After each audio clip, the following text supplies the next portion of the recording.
নমস্কার, পিকু রেগুলার ডায়েরিতে আপনাদের অনেক অনেক স্বাগত। আশা করছি আপনারা খুব ভালো আছেন। তো প্রতিদিনের মতো আজকেও নিয়ে চলে এসেছি নতুন একটা রেসিপি। আজকে ভাবলাম একটু নিরামিষ আলুর দম বানাবো, তাই রেসিপিটি আপনাদের সাথে শেয়ার করলাম।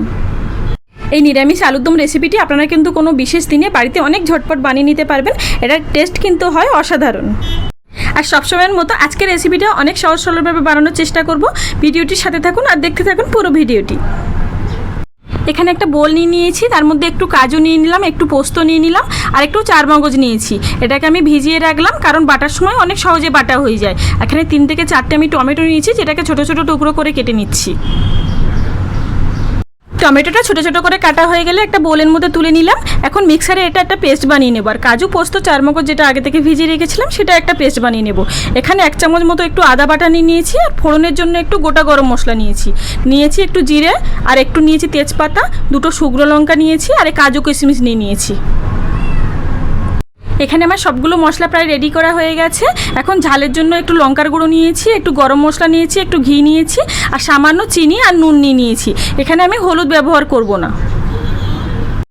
এখন আলুর দম বানানোর জন্য এখানে কয়েকটা আমি আলু নিয়েছি, যেটাকে আগে থেকে খোসা ছাড়িয়ে ভালো করে ধুয়ে নিয়েছিলাম। এখন বড় বড় টুকরো করে আমি কেটে নেব।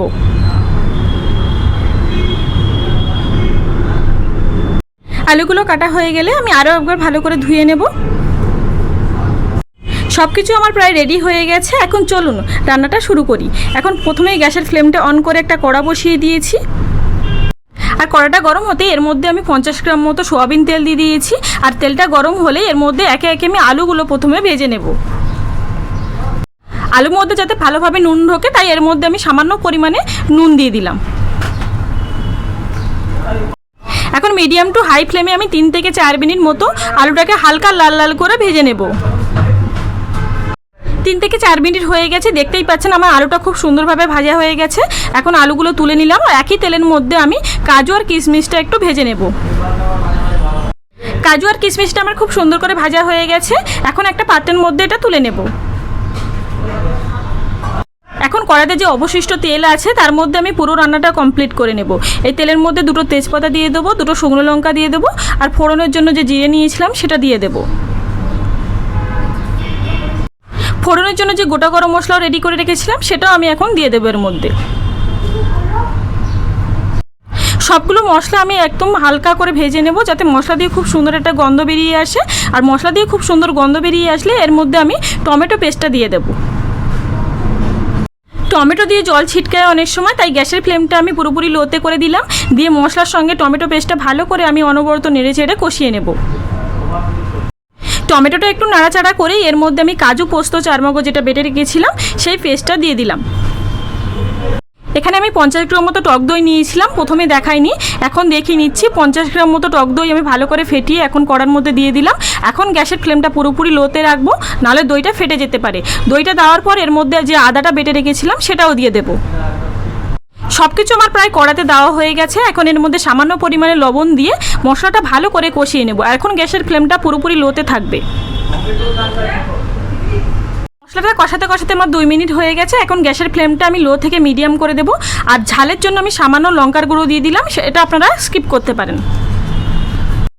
এখন সব কিছু মশলা আমি ভালো করে কষিয়ে নেব যতক্ষণ না মশলা দিয়ে তেল উঠে আসছে। 2 থেকে 3 মিনিট আমি মশলাটা কষিয়ে নিয়েছি। এখন আগে থেকে ভেজে রাখা আলুটা এর মধ্যে দিয়ে দেব। এখন আলুর সাথে মশলাটা খুব ভালোভাবে নাড়াচাড়া করে নেব, যাতে আলুর মধ্যে সমস্ত মশলা খুব ভালোভাবে ঢুকে যায়। মশলার সাথে আলুটা খুব ভালোভাবে কষিয়ে নেব ঢাকা দিয়ে, যাতে মশলাটা খুব ভালোভাবে শুকিয়ে যায়, সাথে সাথে আলুটা অনেক ভালোভাবে কুক হয়ে যায়। 2 থেকে 3 মিনিট আমি মিডিয়াম টু লো হিটে ঢাকা দিয়ে আলুটা আর মশলাটা কষিয়ে নিয়েছি। দেখুন মশলাটা কতটা শুকিয়ে গেছে, আর আলুটা অনেক ভালোভাবে বয়েল হয়ে গেছে। এখন যে বাটিতে কাজু পোস্ত আর চারমগজ বেটে রেখেছিলেন সেই বাটিটা ধুয়ে আমি সামান্য পরিমাণে জল দিয়ে দিলাম, কারণ আলুটা অনেক ভালোভাবে বয়েল হয়েছিল আর মশলাটা খুব ভালোভাবে কষানো হয়ে গেছে।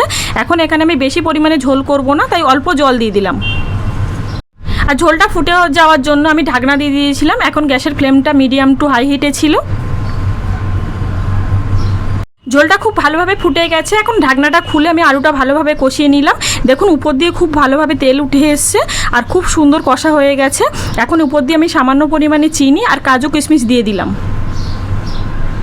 এই নিরামিষ আলুর দমটা একটু মিষ্টি মিষ্টি হলে বেশি ভালো লাগে টেস্ট, তাই চিনির পরিমাণটা আমি একটু বেশি দিয়ে দিয়েছি আর লঙ্কার পরিমাণটা আমি খুব কম দিয়েছি। এখানে আমার নুনের পরিমাণ সামান্য কম লাগছিল, তাই উপর দিয়ে আমি সামান্য পরিমাণে নুন দিয়ে দিলাম। এখন নেড়ে চেড়ে উপর দিয়ে একটু সামান্য পরিমাণে ঘি আর গরম মশলা দিয়ে আমি নামিয়ে নেব। আজকের স্পেশাল নিরামিষ আলুর দমের রেসিপিটি কেমন লাগলো অবশ্যই কমেন্ট করে জানাবেন। এটা কিন্তু ভেজ ফ্রাইড রাইস, পরোটা, রুটি সব কিছুর সাথে খুব ভালো লাগবে খেতে। আমার ভিডিওগুলো কেমন লাগে অবশ্যই কমেন্ট করে জানাবেন, আর এরকম সহজ সরল রেসিপি পেতে আমার চ্যানেলটিকে অবশ্যই সাবস্ক্রাইব করবেন। ফিরে আসছি ভালো কোনো একটা রেসিপির সাথে। ভালো থাকবেন, সুস্থ থাকবেন।